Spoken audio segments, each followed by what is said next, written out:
Bonjour à tous, chers amis. Good morning, everyone. Good morning, Nicole. How are you today? Pretty good. How are you?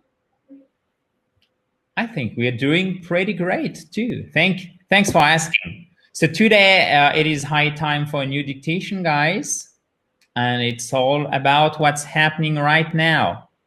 Donc, ce qu'on va faire, comme d'habitude, je vous fais la petite introduction en français. Nicole va vous lire la dictée. OK? Vous notez du mieux que vous pouvez. Si vous pouvez pas tout noter, c'est pas grave. Vous pouvez revoir la vidéo. Vous pouvez mettre pause. Et demain, on va corriger tout ça dans la joie et la bonne humeur. OK? On va vous donner tous les détails.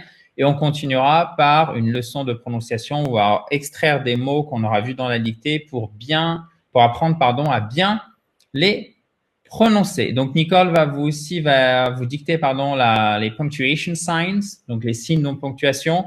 Et prêtez bien attention aussi aux formes contractées et aux formes non contractées, chers amis. C'est vraiment important en anglais. The floor is yours, Nicole. Thank you so much. Okay. All right, guys. Yeah. I will read slowly. And I will say the punctuation marks as well and the contractions. Our world has dramatically changed these last few weeks.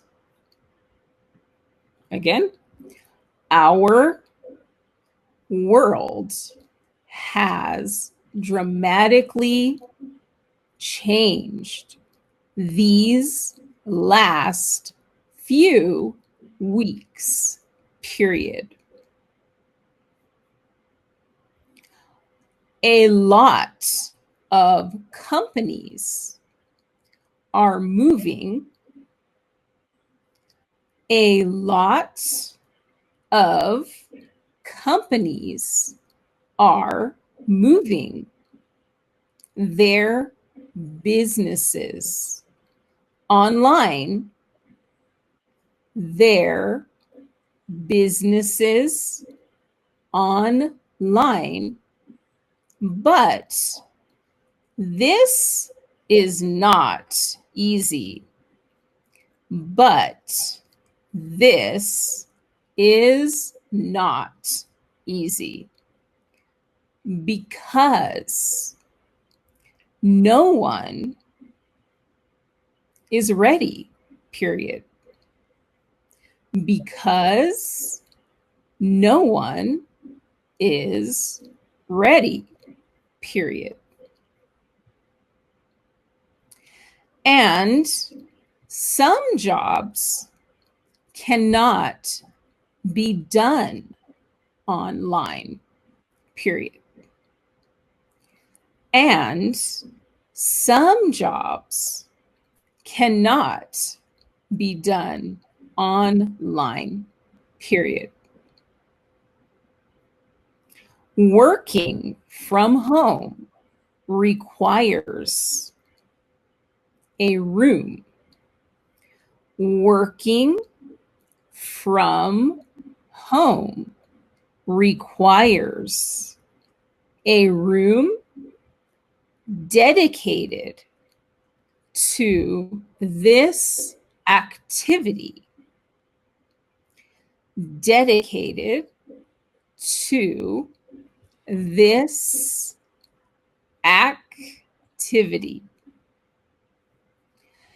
And to have a quiet environment and to have a quiet environment is optimal. Is optimal, period.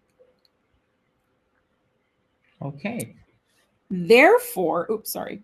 No, go ahead, please. Therefore, workers will have to adapt.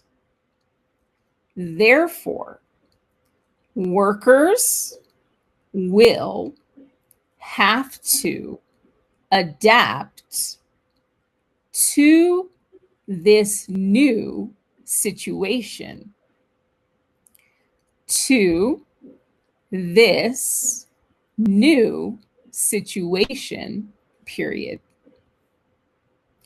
And some may take advantage, and some may take advantage of this new paradigm. Paradigm, period. Oh, Same I'm sorry. word in French. Not paradigm. Not period. I'm sorry. To finally have a better quality of life. I'm going to read it again. Yeah. And some may take advantage of this new paradigm to finally have a better quality of life, period. Thank you very much, Nicole. You're welcome. We appreciate it. Alors, s'il y a quelques mots, je pense à un mot en particulier qui pose problème, ce n'est pas grave. On va voir toute la correction demain. Je reformule. Nous souhaitions faire un texte qui soit le plus proche possible de la réalité, mais en mettant vraiment là, on est dans le vocabulaire peut-être un peu journalistique que vous auriez par exemple à la télé, mais ça reste du vocabulaire vraiment courant, d'accord? Donc, on vérifie tout ça demain. Et si vous n'avez pas fait, abonnez-vous à cette fabuleuse chaîne YouTube, juste en bas à droite, vers l'épaule de Nicole. Il suffit de cliquer sur le bouton. Et vous pouvez aussi récupérer en haut à droite, au-dessus de la tête de Nicole, votre kit complet pour vous mettre ou pour vous remettre à l'anglais. Donc, il fait 37 pages illustrées concrètes. Profitez-en, il arrive directement dans votre boîte email. Quant à nous, on se retrouve demain. Thanks again, Nicole. Of course. Would you like to add something, or let's meet tomorrow? Let's just meet tomorrow. Okay, perfect. So talk to you tomorrow, guys. We talk some more in English tomorrow then. Bye. Bye.